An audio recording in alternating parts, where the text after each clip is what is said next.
नमस्कार दोस्तों, मैं सुशील कुमार मोटिवेशनल स्टोरी के साथ। दोस्तों, मैं लेकर आया हूँ आपके लिए चींटी और टिड्डे की कहानी।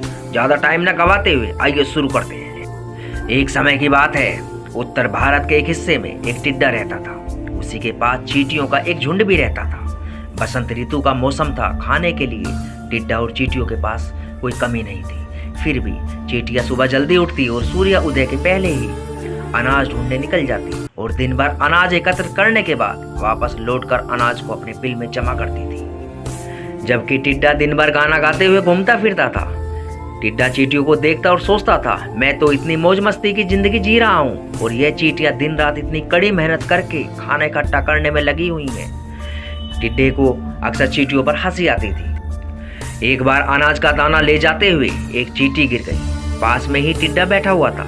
चींटी ने टिड्डे से मदद मांगते हुए बोली, भाई टिड्डे, क्या तुम इस अनाज को मेरे बिल तक पहुंचाने में मेरी सहायता कर सकते हो? टिड्डा बोला, इतना सुहावना मौसम है, तुम्हें इस मौसम का आनंद लेना चाहिए। चारों तरफ कितनी अच्छी हरियाली है और खाने के लिए भोजन की कोई कमी नहीं है। सुनहरी धूप निकली हुई है।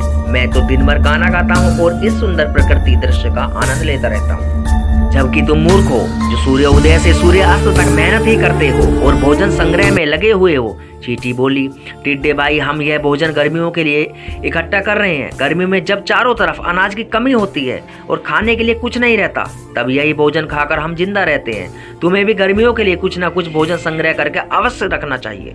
चींटी की बात सुनकर टिड्डा बोला, अरे चींटी, यह सब काम बेवकूफ लोगों के हैं। अभी तो मुझे खाने के लिए पर्याप्त भोजन मिल रहा है, तो मैं इसी तरह गाना गाकर आनंद पूर्वक अपना समय बिताना चाहता हूँ। टिड्डे ने चींटी की कोई सहायता नहीं की और वहां से चला गया।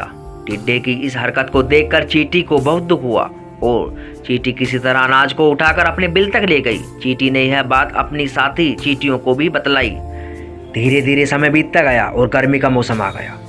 इस बार की गर्मी अन्य साल की गर्मी से बहुत अधिक तेज थी और चारों तरफ सूखे और अकाल की स्थिति बन गई। चींटियों के पास इस गर्मी में भी खाने की कोई कमी नहीं थी, क्योंकि उन्होंने बसंत ऋतु में ही पर्याप्त खाना इकट्ठा करके रख लिया था। किंतु टिड्डे के पास खाने के लिए कुछ नहीं था।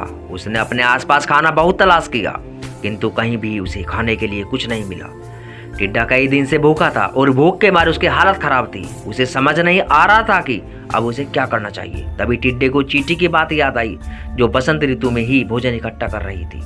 टिड्डा संकोच करते हुए चींटियों के घर पहुंच गया और बाहर से ही आवाज लगाता है, चींटी बहन, चींटी बहन। तभी कुछ चींटियां बाहर आती हैं और टिड्डे को देखकर बोलती हैं, टिड्डे भाई, क्या हुआ जो इतनी गर्मी में आप यहाँ भटक रहे हो?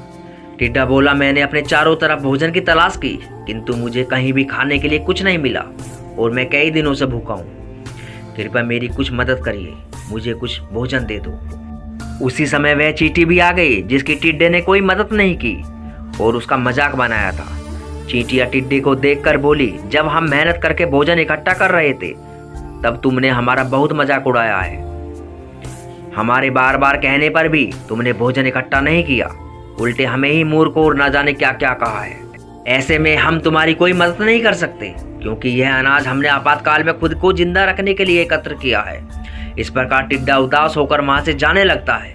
उसे लगने लगता है कि वह भूख से मर जाएगा। तभी चींटियां टिड्डे को बुलाती हैं और उससे वचन लेती हैं कि अगले बसंत में टिड्डा भी मेहनत करेगा और अपने लिए भोजन एकत्र करेगा। टिड्डा चींटियों को वचन देता है और चींटियां उसे भोजन दे देती हैं। इस प्रकार चींटियों की मेहनत और दयालुता से टिड्डे की जान बच जाती है और टिड्डा भी अगले बसंत में चींटियों के साथ मिलकर खूब मेहनत करता है और गर्मियों के लिए भोजन एकत्र करता है।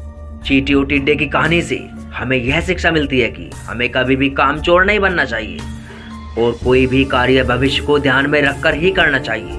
दोस्तों, इसी के साथ मैं विदा लेना चाहूँगा। मिलता हूँ नेक्स्ट मोटिवेशन स्टोरी में। आपको ये मेरी मोटिवेशन स्टोरी अच्छी लगी हो तो प्लीज़ मेरे चैनल को सब्सक्राइब, लाइक एंड शेयर जरूर करें। जय हिंद।